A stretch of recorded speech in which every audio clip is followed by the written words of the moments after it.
This is Counselcast, and I'm your host, Karin Conroy, your marketing co-counsel.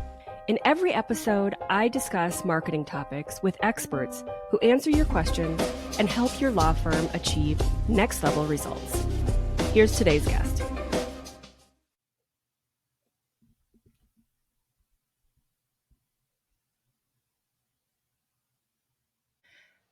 Hello, I'm Rachel Allen. I run Bolt from the Blue Copywriting, and I am so excited to be here. Thank you so much for having me, Karin. Thank you for being here, Rachel. This is going to be a good one. We are talking about neuroscience and kind of how we connect as humans. And the title for today's show is the fix to your marketing just sounding like a human again? Which I feel like that's sort of a broad question, and there's a lot of places we could go with this. But let's start with why this matters, especially for lawyers, and why can't lawyers just start with the way that they kind of usually want to kind of introduce themselves, which is like, I am a lawyer that does this kind of law in this city. Here's my phone number. Yeah, I do get this question a lot from the attorneys that I work with, and I get it, right? Because who wants to do the song and dance of like, I do this, let me entertain you. Also, I can do your taxes, you know?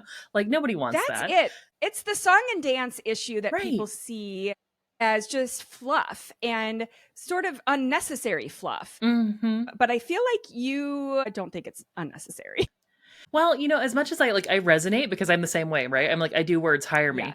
But the reason that it's important to have that more human touch, especially in more high context industries, especially law, right? Is because no one really understands what attorneys do, the way that attorneys do it. They might not even know what kind of attorney they need, right? There's some that are pretty obvious, right? If you need like a defense attorney, you know that. If you need a slip and fall lawyer, you know that. But when it comes to more complicated things, you know, estate, M&A, that kind of thing, people might not actually know that it's you they need. So they can't just like Google you and get to you directly. The other thing is people are almost never at their like very best when they need an attorney. It's usually something is a bit stressful or something's going on. And so they need to know if they actually want to be in a room with you, if you're the kind of person that they can trust, that they can understand, and that when things do go badly wrong, they're not going to feel even worse because they have to call you and talk to you on top of it, you know? Yes. So I have a story about this, and longtime listeners will have possibly heard this story before, but years ago, I was working with a criminal defense attorney, and they had just left. They were a prosecutor right before this, and they decided they were going to start their own thing, and they were started really like gung-ho, and they wanted to use these images of police tape and handcuffs on the front of their website. Yeah. And I had these long conversations where I said, this is not what anybody wants to see. They don't want to be reminded of these dark, dark moments. They want to believe that you are going to get them to the other side of that. And they didn't listen to me. Oh, no. The reason I tell this story is they did not last very long. As opposed to, they came to me because of a competitor that literally was down the street doing the same thing.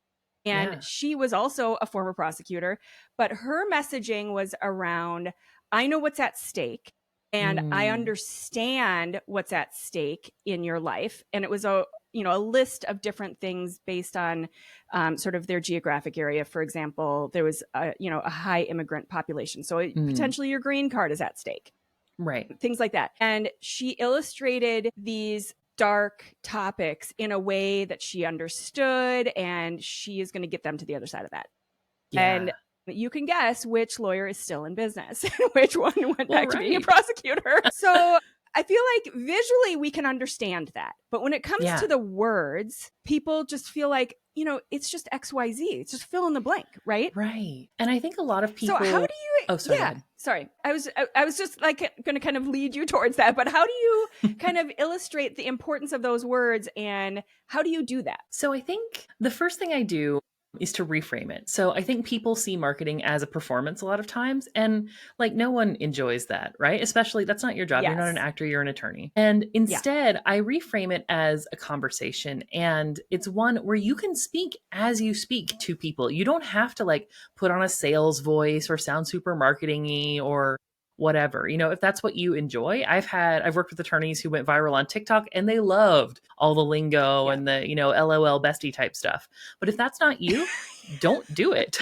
And because it just feels unnatural, right? It's terrible when someone's doing that. You can hear the coming out of my mouth as I say it, because I do not talk like that. Yeah. I have a middle schooler, and it has been my job this summer to use all of her language in a very cringe way. And she hates it more than anything, and which fuels me, of course. But it's like that.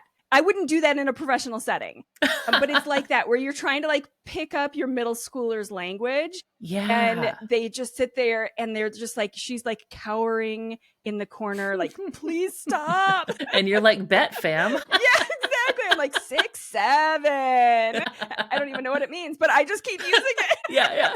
To have that sort of human overlay, or maybe not as an overlay. I like this idea that you don't have to have that performative language that you were describing. I feel like that's a really good way of explaining it. Yeah, well, absolutely. And I mean, I see this in other industries as well. Something that I say to my clients all the time is I see people treat content versus sales differently. And so maybe the content sounds like them. Maybe they've made a ton of guides. Maybe they've got great emails, but then it's friend. And then we get to the sales page and it's buy my thing or I'm going to burn your house down. That's terrible. No one enjoys that. They get so serious, right? It gets all salesy and weird. Yes. So what I say this sentence and everybody hates it every time, but just bear through the pain with me.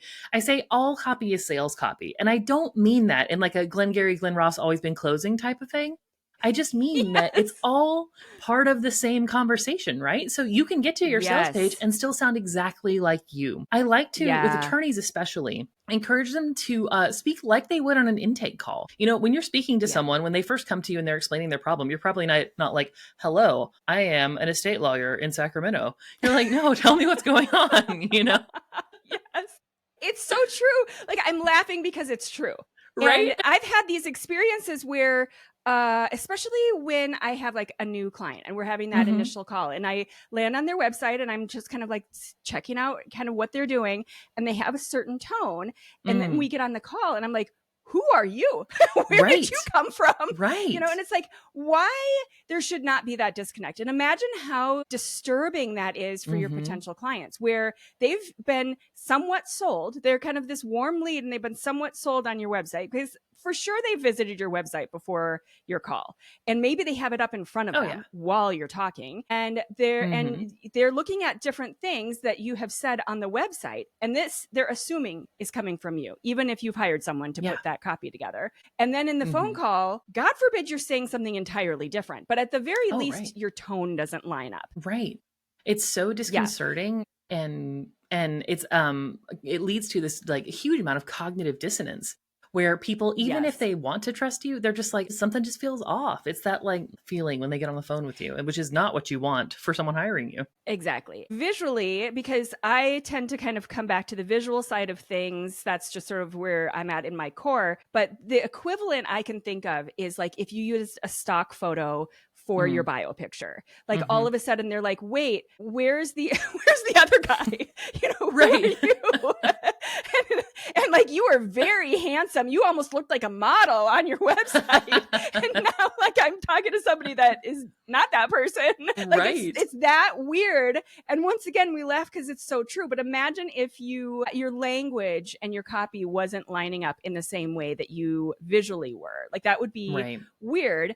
And it gets to this idea of trust, which, this is the conversation we talk about with lawyers and strategy and copy all the time. The key word is trust. And so so obviously those things would erode the trust and you would just instantly just feel back away. This is weird. And I'm, so how do you then use this in a good way to then build the trust? How do you do this in the right way so that you are demonstrating trustworthy kind of behavior? Yeah. So a couple things. I think the first is to actually sound like yourself as much as you can. And I know it's hard when you are used to writing briefs and you're used to speaking in that legalese type of thing. But if you can sort of set that part of your brain aside and think about how you are when you speak to your friends or when you're speaking to clients on intake, That's about the tone that you want to hit, because like you are a person, people can get to know you. There's something to hold on to there. The other thing that really builds trust is if you can actually speak in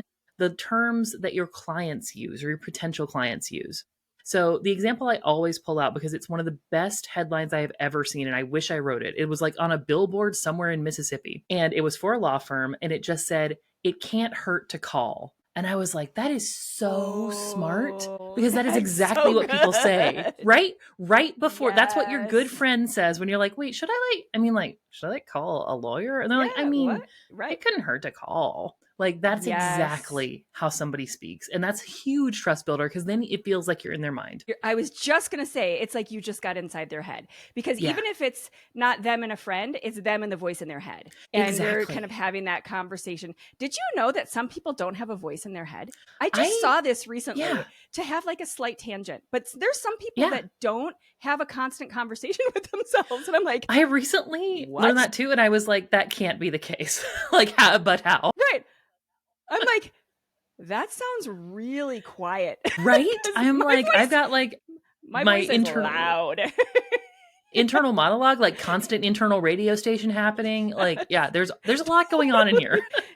I feel like it's many voices. Yeah, exactly. Like we have a conversation. Unhinged.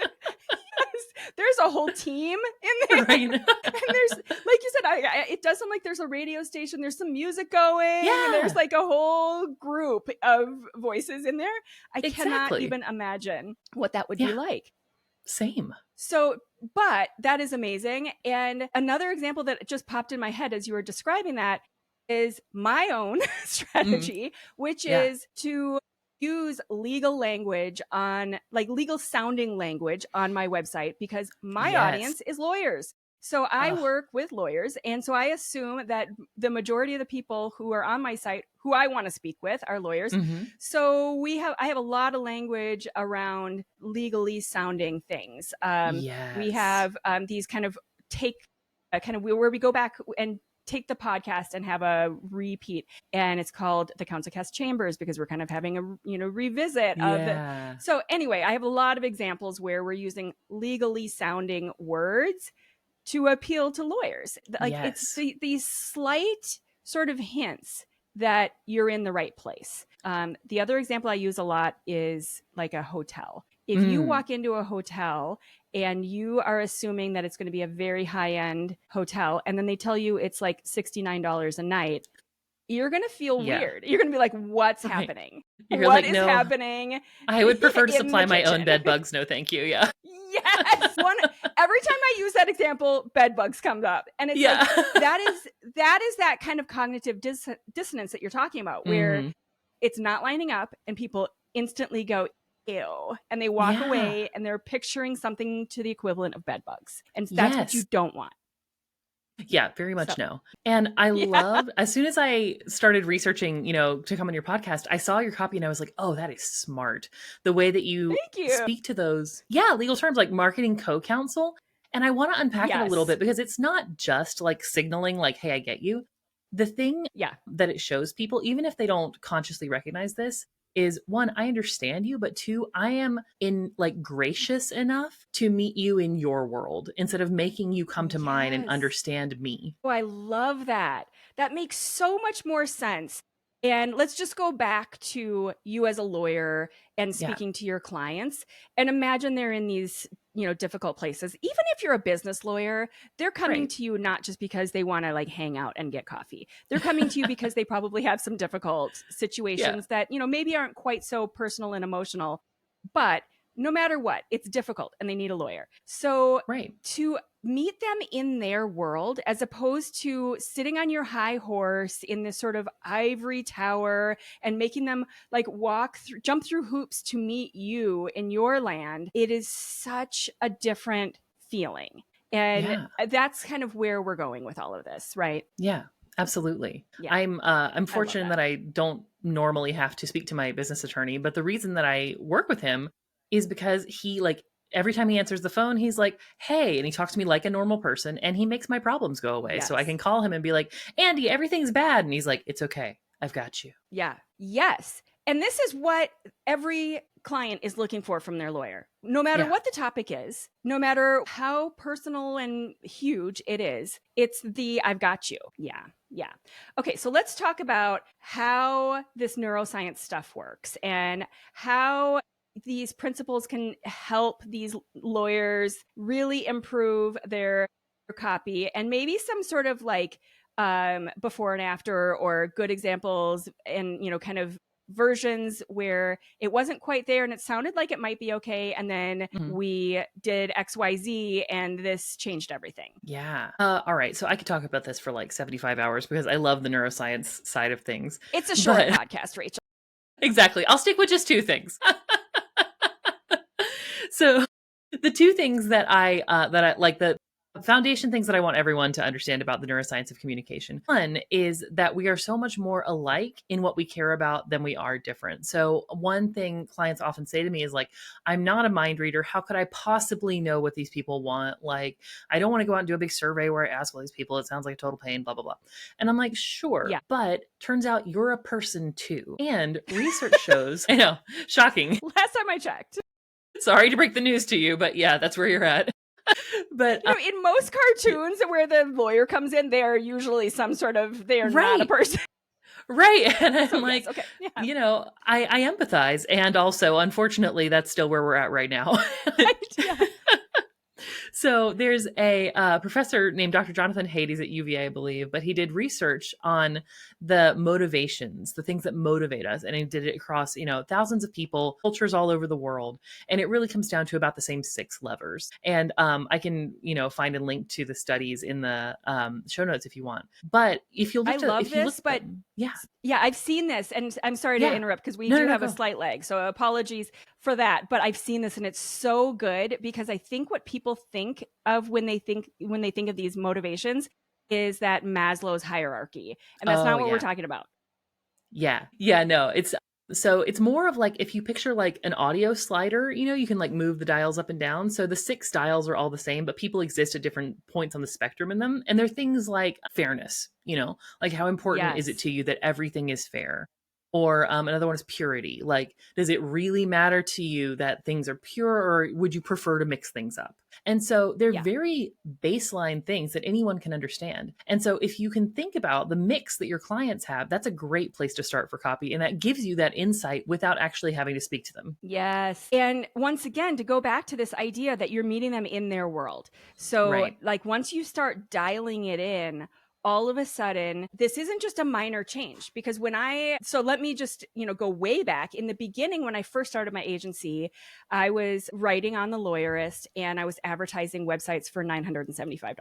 And this was many, many, many, many, many years ago. The websites, first of all, I don't just do website projects. And second of all, they are not $975. Yeah. So like, don't take this out of context and say that I offer websites for $975. So, but that was the messaging. It was price-based. It was just numbers. And it was pulling in that kind of a client that was, price-based, this bottom feeder level kind of client. And when I went through the pain and suffering of making that total strategic change, which is a more complicated change to make midstream when you've got a business already going versus just starting in the right place. The kind of phone calls I was having, it was like shockingly different, the kind of people that I was talking to, as opposed to the sort of micromanagement, red flag, versus people who I was like, we could be friends. Like I would hang out with you and go get coffee.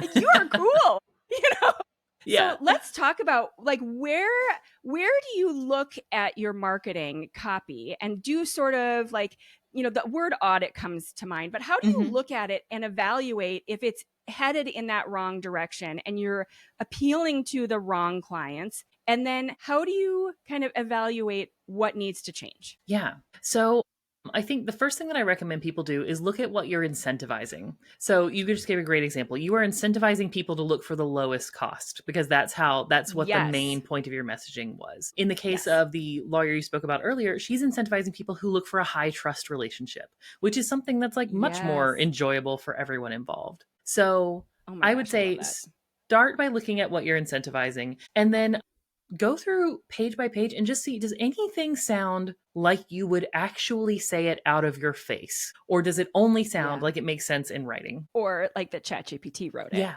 Should we spend a minute talking about what happens when you use chat? I didn't even need to finish that sentence. Let's talk about like how that erodes your message and the trust and the all of that. And let's just spend a minute on AI. Yeah.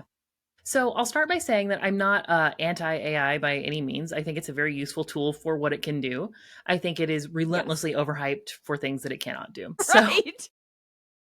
So when it comes to, using it for your marketing copy, I recommend that you treat it like a marketing intern, because that is about the level that it can work at. And so it's the same thing as if you've had somebody come in and they're fresh out of college and they are so well-meaning, but they're just not very good yet. And they can provide you with some sort of baseline something that you can then edit, but you don't want to give the intern your website. So I would look at it that way. And then also the warning that I just give people is the legislation's still ongoing. We're figuring out how this is going to work out, but thus far courts are coming down on the side of, if ChatGPT creates it for you, you cannot own the intellectual property to it. So especially for like writing books or like course material or content, you have to be so careful with that, because like it is heartbreaking to do all of that and then not be able to own the IP. Right. Even if you didn't really do it, if ChatGPT or what, whichever one you're using, Claude, Gemini, Perplexity, whatever one you're using, you're going to say did it. And it feels like the way it talks to you, it feels very personal. It feels like you are doing it.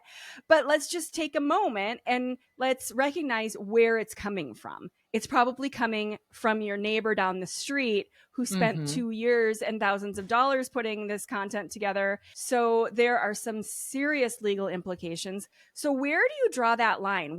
So you said that like if you kind of take it realistically, like it's an intern, where would you draw that line? Let's say you're putting together website content. What would you feel like would be a good use of some version of an LLM AI? And then where would you draw the line where like now the human needs to come in? Yeah.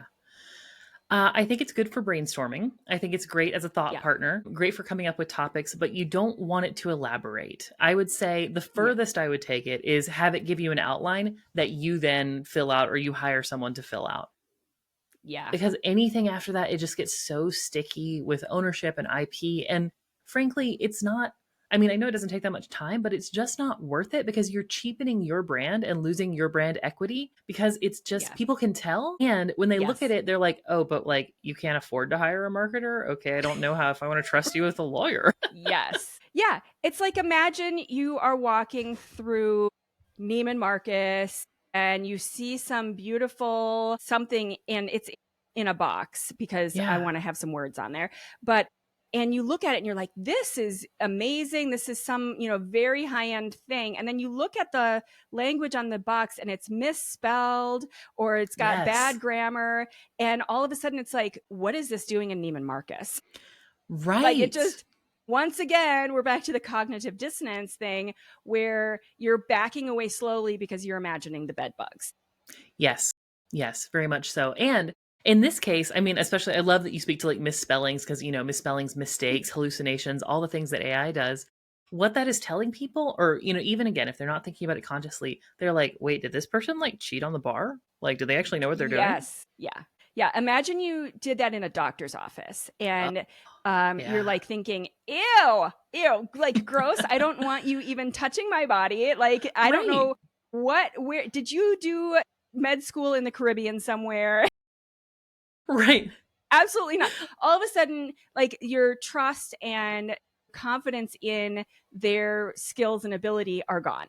And, in one little moment where like all of a sudden they realize this was AI, and that's awful. Yeah. Right. Because then I'm assuming you're going to use that to do my briefs too. And I'm like, well, that's great. Now I have to read my own brief to make sure everything's okay. Or maybe I should just do it myself. Because I've got ChatGPT too. Right, exactly. What is the point of you? This is, this totally erodes any need for you as the lawyer. And it's by Richard Rummelt. And I've been fangirling over it ever since I picked it up about a month ago. So it's what is this? Because this is a new one to me. Yeah, I'm so excited about it. So it's actually a book about strategy. It's not about marketing specifically, but This guy is a strategist who works with, Fortune 500, Fortune 100 companies to figure out solutions to really weird problems. And in the I love book, it. he goes through the methodology he uses to create these strategies. And importantly, and this is what like really grabbed me in it, he goes through what a strategy is not. And I see this all the time with businesses, right? So he's like, What a is it strategy. not?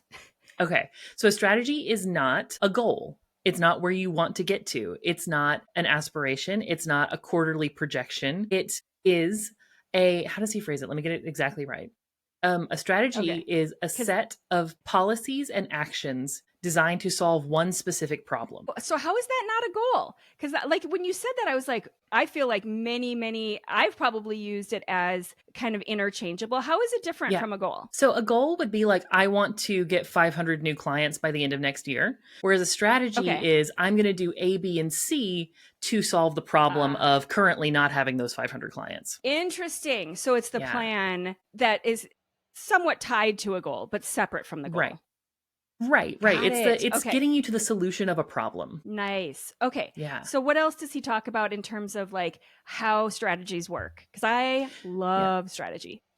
Same. So, as the title might suggest, he says the most important part of any strategy is the crux, right? Because a lot of times, especially when you're working in industries like we do and like he does, we have these very like tangled, complex, multi-layer problems. And so his argument is that if you can get to like the middle of all of that, it's like the one knot that when you unpull it, the rest of it sort of falls apart. So that's what he calls the crux. And like getting to the crux of the problem is how you solve it. Yeah.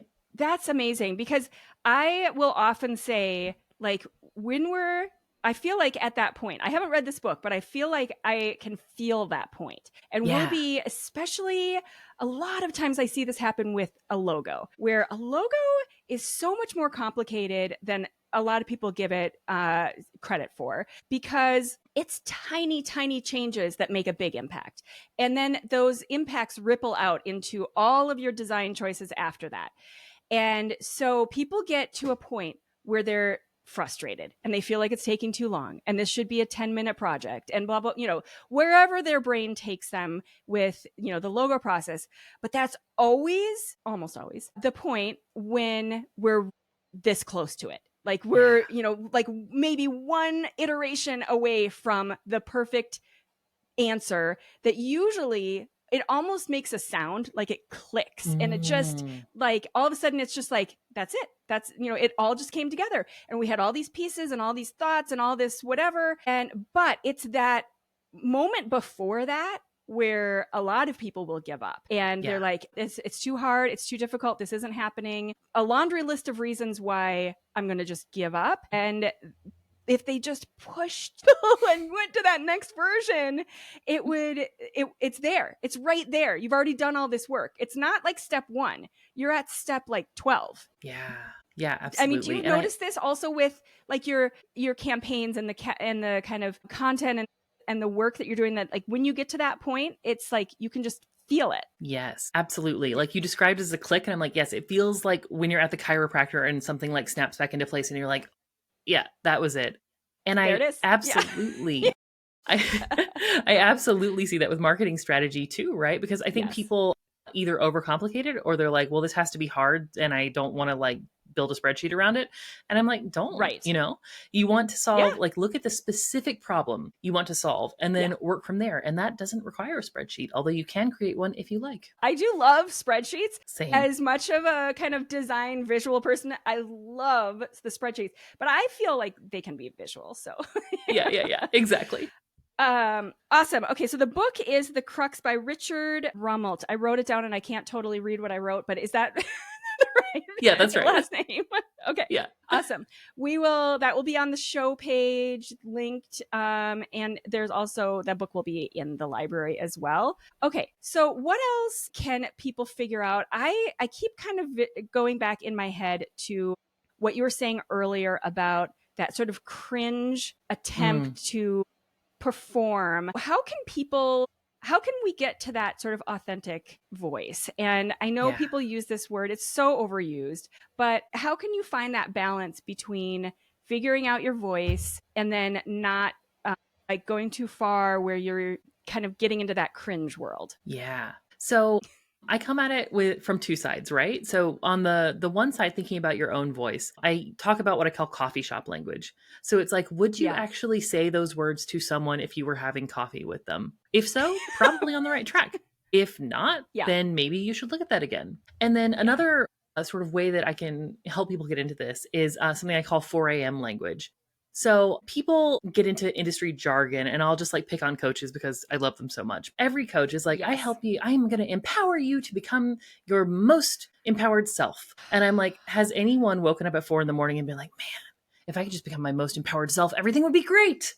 It's like, well, no, Right. of course not. Right. Or like got to the other side of it and woke up and felt like, I am empowered today. Right. I'm so That empowered. word, dorky.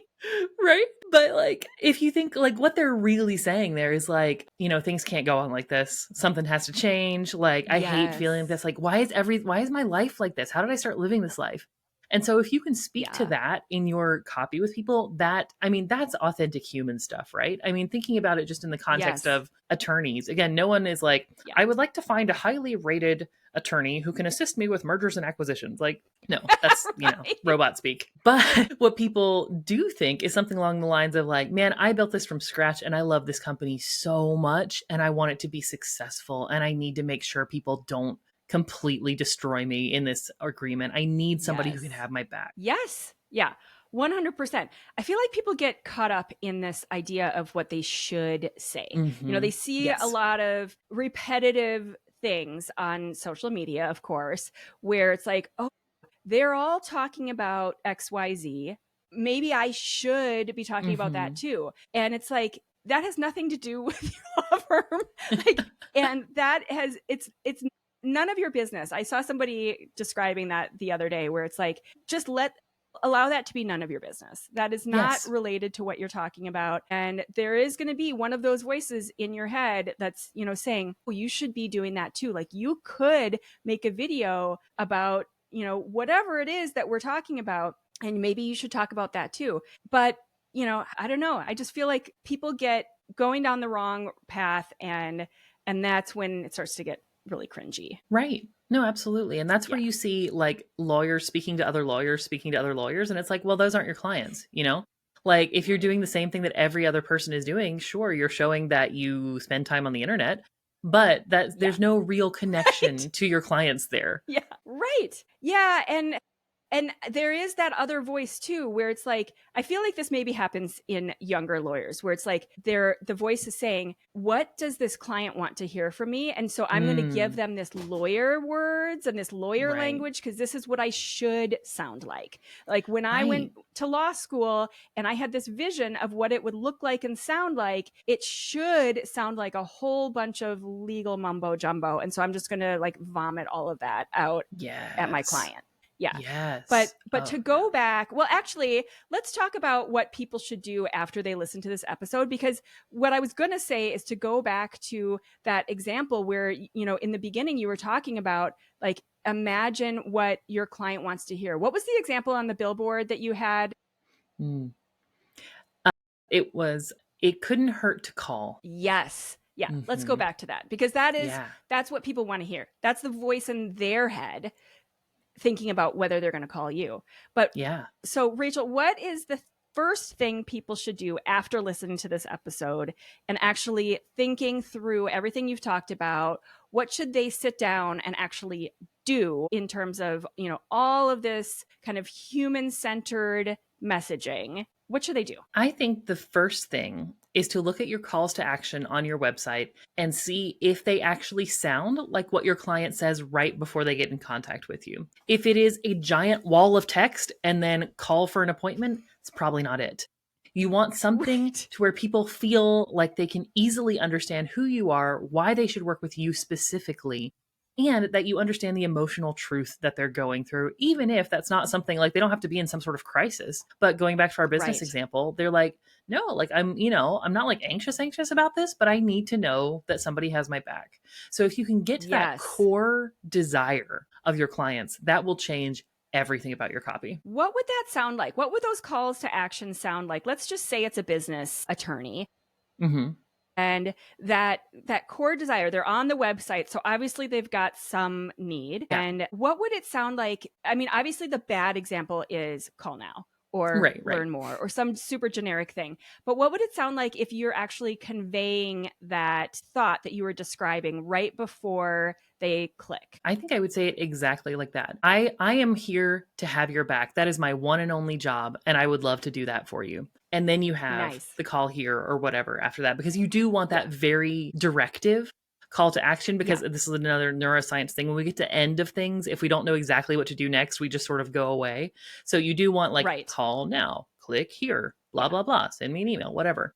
But yeah, I think it's just like, tell them directly, I get this, I understand you. I am here for it. I've done this before. I've got it. It's the description, the explanation that I was describing earlier of the attorney who talks about I know what's at stake, and I've done this before, and I understand. I get it. Yeah. But as opposed to, if you need this legal form. Right. I know how to fill out legal forms. Right. Yeah. Awesome. Rachel Allen, thank you so much for being here. Rachel Allen Bolt from the Blue Copywriting. Thank you so much for being here. I feel like this was so interesting. And I feel like we've embedded these little ideas and thoughts in people's brains in terms of how to think about this differently.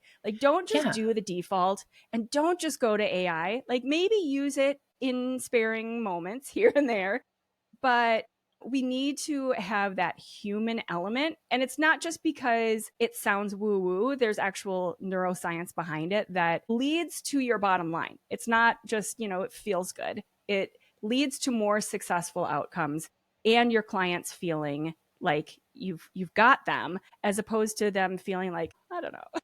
Yeah. Maybe. Awesome. Thank you so much for being here. Thank you. It has been such a pleasure. Thank you for listening to this episode of the CounselCast podcast. Be sure to visit our website at counsel-cast.com for the resources mentioned on the episode and to give us your feedback. If you enjoyed this episode, I would appreciate if you could rate and review the podcast on Apple and subscribe to your favorite podcast platform. See you on the next one.